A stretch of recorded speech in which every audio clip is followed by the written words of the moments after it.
त्याने कधी स्वप्नात सुद्धा विचार केला नव्हता की ज्याच्या घरी तो झाडू पोछा करतो त्याच घरातल्या मुलीसोबत एक दिवस त्याचं लग्न होईल. पण पुढे जे काही झालं ते ना त्याच्या नशिबात लिहिलेलं होतं ना कोणाच्या डोळ्यांनी पाहिलेलं होत. लग्नानंतर त्याने जेवढी अपमानास्पद वागणूक, टोमणे आणि अवहेलना सहन केली होती ती एखाद्या दगडालाही फोडून टाकणारी होती. त्याची पत्नी त्याला माणूस समजतच नव्हती, तिला तो एक फक्त नोकरच वाटायचा. सासूबाईंनी तर त्याच्या आत्मसन्मानाची चटई करून पायाखाली घातली होती. आणि ज्या श्रीमंत मुलाशी त्याच्या बायकोचं प्रेम प्रकरण होतं त्याच मुलाने एका वाढदिवसाच्या पार्टीत सगळ्यांसमोर केक उचलून त्याच्या तोंडावर फेकला आणि शेकडो लोकांसमोर त्याची थट्टा उडवली होती.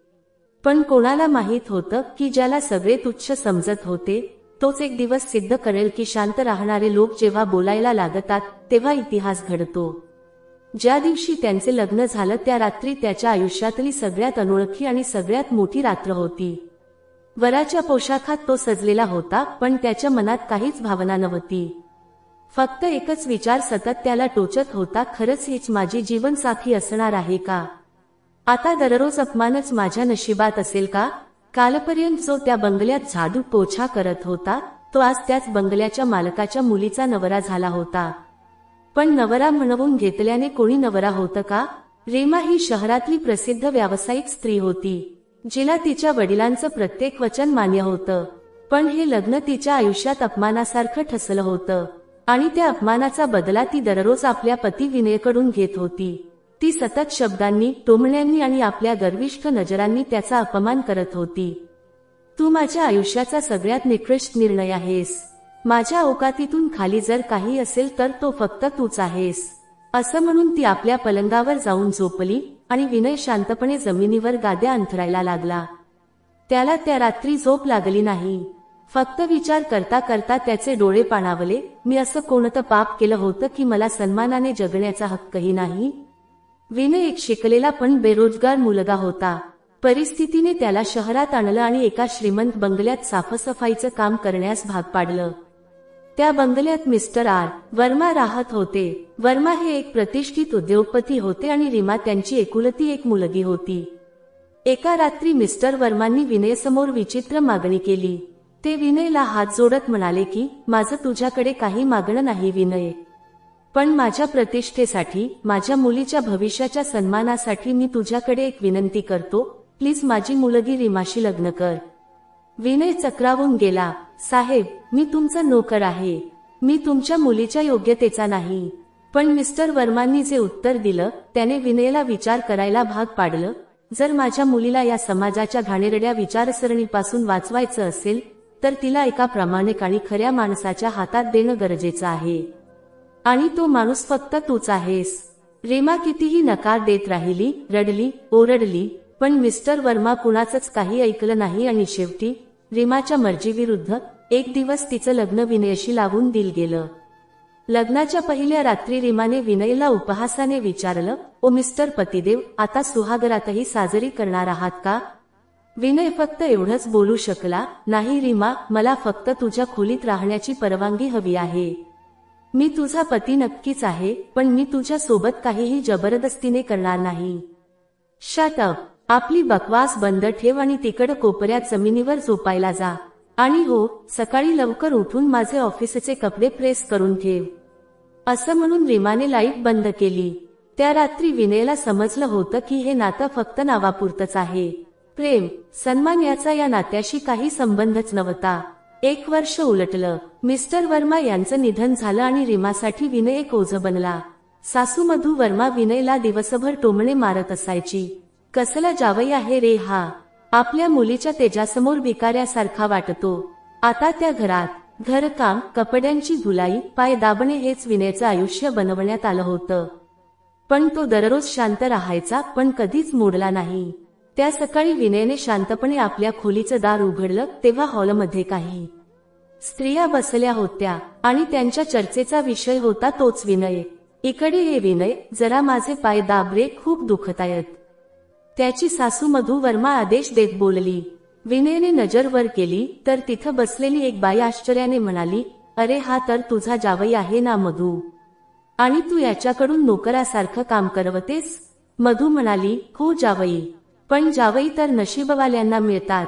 हा तर नशिबावर पडलेला डाग आहे जो माझ्या मुलीच्या नशिबात पडलेला आहे. त्याच्याकडे ना धाड नोकरी आहे ना पैसे आणि वर माझ्या मुलीचा पती म्हणून मिरवतो. मधूच्या तोंडून निघालेले हे जळजळीत शब्द ऐकून सगळ्या बायका हसायला लागल्या. विनय मात्र सगळे शांत राहून ऐकत होता. तो काहीच बोलला नाही. विनय पुढे येऊन त्याच्या हातांनी मधूचे पाय दाबत होता, पण त्याचं मन आतून जळत होतं. तेवढ्यात रीमा आपल्या खोलीतून बाहेर आली. तिने छान ब्लॅक शॉर्ट टॉप घातला होता, मोकळे केस सोडले होते. तिच्या शरीरातून सुगंध दरवळत होता, जणू ती एखादी परीच दिसत होती. तिला पाहून एक क्षणासाठी विनयच्या डोळ्यात चमक आली की काश हे स्मितहास्य माझ्यासाठी असते. पण दुसऱ्याच क्षणी तीच हसू एखाद्या बाणासारखं त्याच्या छातीत शिरलं. विनय, ड्रायव्हर आजारी आहे. आज तू मला ऑफिसला ड्रॉप कर. आणि हो, ही माझी पास आणि फाईल्स पका. विनयने मान डोलावली आणि गाडी स्टार्ट केली. ऑफिसजवळ पोहोचल्यावर तो उतरायला लागला तेव्हा रीमा म्हणाली, थांब, हे माझं ऑफिस आहे. कोणी पाहिलं तर थट्टा उडवेल. मला नकोय की कोणी तुला माझा नवरा समजावं. बाहेरच रहा आणि घरी जाऊन बर्थडे पार्टीची साफसफाई कर. हे ऐकून विनयचे डोळे पाणावले, पण त्याच्या ओठांवर हसू आलं. आज तुझा वाढदिवस आहे. माझी औकात काहीही असो, पण तुझा दिवस खास साजरा करीनच. तेथून निघताच त्याने कोणाला तरी कॉल केला आणि फक्त एवढंच बोलला, उद्याचा दिवस रीमाच्या आयुष्यातला सगळ्यात अविस्मरणीय दिवस असायला हवा. मग कुणाला आवडलं तरीही न आवडलं तरीही. दुसऱ्या दिवशी रात्रीची वेळ होती. उज्ज्वल हॉल नावाचं ठिकाण संपूर्णपणे नववधूसारखं सजलेलं होतं. संपूर्ण सजावट रीमाच्या आवडीनुसार होती आणि विनयने दिवस रात्र मेहनत घेऊन प्रत्येक छोट्या गोष्टीत लक्ष घातलं होतं. रीमा जेव्हा पार्टीत आली तेव्हा ती काळ्या ग्लिटर गाऊनमध्ये, सोन्यासारख्या कुरळ्या केसांमध्ये, हाय हील्स घालून जणू परीच दिसत होती. विनयने तिला पाहून मनात एकच विचार केला, काश मी तुझ्यावर राग करू शकलो असतो, पण दुर्दैवाने मी फक्त तुझ्यावर प्रेमच करतो. तेवढ्यात तिथं नकुल बजाज महागडी गाडी, मोठं गिफ्ट घेऊन आला. नकुल हा शहराचा नावाजलेला उद्योगपती होता, जो आता रीमाला प्रेम आणि व्यवसाय दोन्हीच्या जाळ्यात अडकवत होता. आणि मग सुरू झाला खरा खेळ. नकुलने पार्टीच्या गर्दीत सगळ्यांसमोर बोलून दाखवलं, अरे रीमा, आज तर तुझा नवरा पण आहे इथे. त्यावर रीमा हसत म्हणाली, अरे ये ना विनय, एकत्र केक कापूया. विनय आनंदाने धावत आला. पहिल्यांदाच रीमाने त्याचा हात धरला, पण त्याने हात पुढे करताच नकुलने पाठीमागून त्याला जोरात ढकललं. विनयचा चेहरा थेट केकमध्ये गेला. संपूर्ण हॉलमध्ये हशा पिकला. कोणी म्हणालं, लूझर आहे हा. कोणी म्हणालं, याला फक्त घरकामच शोभतं. रीमाही हसत म्हणाली, मी या नोकराला नवरा म्हणून जास्तच सन्मान दिला. विनय शांतपणे उठला, कपडे साफ केले आणि मनात एकच वाक्य घोळू लागलं, आता पुरे झालं. आता तमाशा नाही. आता उत्तर मिळेल आणि असं उत्तर मिळेल की साऱ्या जगाला त्याची कायमस्वरूपी आठवण राहील. विनय तिथून निघून गेला. थोड्याच वेळात तो पुन्हा हॉलमध्ये आला. यावेळी त्याच्या चेहऱ्यावर स्वच्छ स्मित होतं, पण डोळ्यांत वादळ होतं. सगळे पाहुणे आले होते. प्रत्येक जण रीमाला महागडे गिफ्ट्स देत होता. नकुलने आपल्या खिशातून एक डायमंड नेकलेस काढला आणि बोलला, ही माझ्याकडून रीमासाठी, सुंदर मुलीसाठी एक सुंदर भेट. रीमा आनंदून म्हणाली, वा, खूपच सुंदर आहे. Thank you so much Nakul. तेव्हाच विनयने आपल्या खिशातून एक छोटंसं गिफ्ट बॉक्स काढलं आणि रीमा समोर ठेवलं. हे तुझ्यासाठी आहे रीमा. माहितीये तुला आवडणार नाही, पण तरीही देतोय. रीमा चिडून म्हणाली, किती वेळा सांगितलं, हा तमाशा बंद कर. तुझं 50 रुपयांचं गिफ्ट मला अपमान वाटतं. पण नकुल हसत म्हणाला, राहू दे रीमा, मला बघायचंय तुझा हा भिकारी नवरा काय गिफ्ट आणतोय ते. सगळ्यांना त्याची औकात समजेल. रीमा बोलली, ठीक आहे विनय, उघड हे गिफ्ट, कारण त्यानंतर मी तुला घटस्फोट देणार आहे. कागद तयार आहेत आणि मग मी नकुलशी लग्न करणार आहे. हॉलमध्ये शांतता पसरली. रीमाने गिफ्ट बॉक्स उघडला आणि ती स्तब्ध झाली. तिचे डोळे विस्फारले गेले, हात थरथरू लागले, तिचे ओठ कोरडे पडले. त्या बॉक्समध्ये रोल्स रॉयस कारची किल्ली होती आणि एक रिअल रेअर डायमंड ब्रासलेट, ज्याची किंमत कोट्यवधींमध्ये होती. रीमाची आई मधु वर्मा किंचाळून म्हणाली, हे काय आहे? तू कुठे चोरी केली आहेस की काय? की हे सगळं नकली आहे? विनय शांतपणे हसून म्हणाला, सासूबाई, हे सगळं खोटं नाही. हे गिफ्ट माझ्या पत्नीसाठी आहे. आणि हो, असे दागिने कोणत्याही साधारण व्यक्तीकडे नसतात, तर एखाद्या महाराणीकडे किंवा अब्जाधीशाच्या पत्नीकडेच असतात. नकुल काही बोलणार इतक्यात त्याचा फोन वाजला. फोनवरून आवाज आला, हॅलो मिस्टर नकुल बजाज, आपण बँक करत आहात.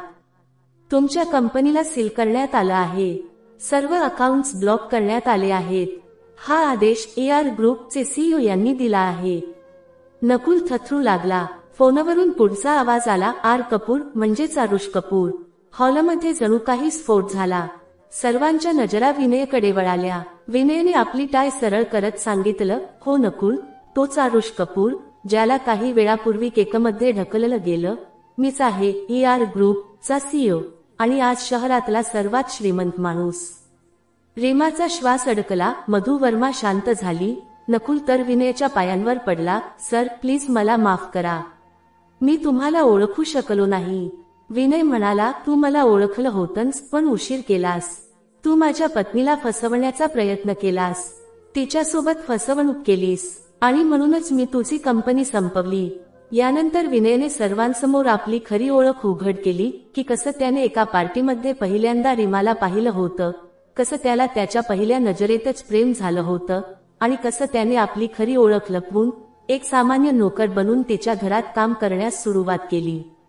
मला नेहमीच असं वाटायचं की कोणत्याही मुलीने माझ्या श्रीमंतीवर प्रेम करू नये. मला फक्त इतकंच हवं होतं की तिने माझ्या मनावर प्रेम करावं, विनय म्हणाला. पण दुर्दैवाने मी माझी ओळख लपवली आणि तुम्ही सगळ्यांनी माझं मन चिरडलं. रीमाच्या डोळ्यांतून अश्रू धबधब्यासारखे वाहू लागले. पण विनय अगदी शांत होता, जणू त्याने मनातलं सारं काही सांगून टाकलं होतं. हॉलमध्ये अगदी शांतता होती. प्रत्येकाचा चेहरा लाजेने झुकला होता. आणि रीमा, ती तर जणू जमिनीत गाडली गेली होती. तिच्या डोळ्यातून अश्रू वाहत होते, तिचे ओठ थरथरत होते, आणि हृदयात एक प्रचंड वादळ होतं. ती हळूहळू चालत विनयजवळ आली आणि म्हणाली, विनय, नाही तर आता आरुष म्हणावं लागेल. मला माहित नाही काय म्हणावं. मी जे केलं, जसं केलं, ती सगळी माझी चूक होती. मी तुला कायम खाली दाखवलं, तुझा अपमान केला, आणि तरी सुद्धा तू मला नेहमी सन्मान दिला. पण आज जेव्हा सत्य समोर आलं, तेव्हा मला स्वतःच्या डोळ्यांत पाहण्याची हिंमत उरली नाही.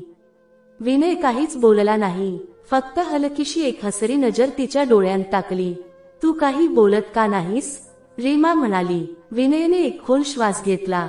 रीमा, तू बरोबरच म्हणाली होतीस. मी तुझ्या लायकीचा नव्हतो, पण कदाचित तूही त्या प्रेमाच्या लायकीची नव्हतीस जे मी तुला दिलं. आता जेव्हा सगळ्यांना माझं खरं रूप कळलं आहे, तर मी इथेच थांबू इच्छितो. जिथे तुला माझं प्रेम खोटं वाटलं होतं. म्हणजे तू निघून जाणार? रीमाची आवाज थथला. हो, कारण मला नाही वाटत की कुणी माझ्यावर केवळ माझ्या श्रीमंतीसाठी प्रेम करावं. माझी इच्छा होती की तू त्या दिवशी माझ्यावर प्रेम करावंस, जेव्हा मी तुझे कपडे इस्त्री करत होतो, जेव्हा मी तुझ्या ऑफिसबाहेर उभा होतो, जेव्हा तुम्ही मला केकमध्ये ढकललं होतं. रीमा जोरजोराने रडू लागली. विनय, प्लीज मला माफ कर, मी आता बदलू इच्छिते. मी आता तुला समजू शकले आहे. मी तुला गमवू इच्छित नाही. विनय एक पाऊल मागे गेला आणि म्हणाला, आता उशीर झाला आहे रीमा. प्रेम तेव्हाच सुंदर असतं जेव्हा ते वेळेवर मिळतं. नाहीतर ते फक्त एक पश्चात्ताप बनून राहतं. तू मला मिठी नाही मारणार? रीमाने थरथरत्या हातांनी विचारलं. विनयच्या डोळ्यांतही आता पाणी होतं. मी नेहमी तुझ्यावर प्रेम करेन रीमा, पण आता तुझ्या सोबत राहू शकणार नाही. आणि असं म्हणत विनयने तिला हलकेच मिठी मारली. ती मिठी त्या दोघांमधली एक शेवटची भेट होती, ज्यात प्रेम होतं, वेदना होत्या, आणि एका अधुऱ्या प्रेमकथेचा शेवट होता. रीमा थांबत नव्हती. ती फक्त एकच वाक्य बोलली, विनय, मी तुला कधीही विसरणार नाही. तू माझ्या आठवणीत कायमस्वरूपी असशील. माझ्या प्रत्येक श्वासात फक्त तू असशील. आणि विनय दरवाजातून बाहेर पडला. त्याने पाठ फिरवली ती कधीही परत न येण्यासाठी. पार्टीतले फुलं कोमेजले, महागडे गिफ्ट्स व्यर्थ वाटू लागले, आणि एक मन पूर्ण शांत झालं. आता स्वतःला विचारा, जेव्हा एखाद्या माणसाला त्याच्या अवकाती वरून जाहीर अपमान केला जातो, जेव्हा त्याच्या भावना चिरडल्या जातात आणि तो पूर्णपणे मोडून पडतो, तेव्हा अश्रूंनी भरलेली एक माफी त्या अन्यायाची भरपाई करू शकते का? उशिरा आलेला पश्चात्ताप त्या तडकाफडकी नाकारलेल्या खऱ्या प्रेमाचं उत्तर होऊ शकतो का? तुमचं मत काय? विनयचं जाणं चूक होतं की ती शिक्षा होती जी रीमाला वेळेने दिली? जर ही गोष्ट तुमच्या मनाला स्पर्शून गेली असेल तर व्हिडिओला लाईक करा आणि सूरज व्हॉइस या आमच्या यूट्यूब चॅनलला सबस्क्राईब करा, कारण इथे गोष्टी फक्त सांगितल्या जात नाहीत, त्या तुम्हाला जाणवून दिल्या जातात. पुन्हा भेटूया एका नव्या भावनिक प्रवासासोबत. जय हिंद, जय महाराष्ट्र.